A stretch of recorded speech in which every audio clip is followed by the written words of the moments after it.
फूका सही मोर गाल ही ऐसे अरे चटक मटक मरन के संग ये फूका सही मोर गाल ही हां तब हेती हेक्टन के थे काजी अरे का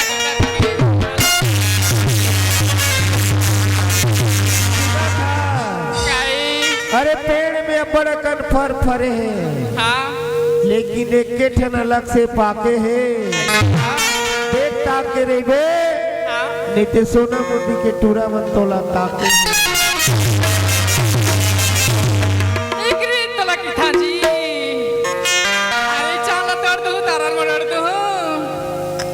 अजी चाल तोड़ दो तारन मर्डर दो यहाँ के ट्रेन में चक्कर पड़ी ना तो करो काम तमाम कर दी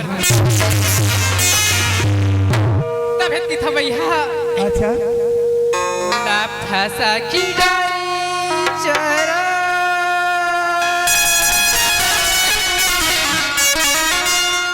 माया गरी लगा की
पीटी मास्टर आओ कैथा काजी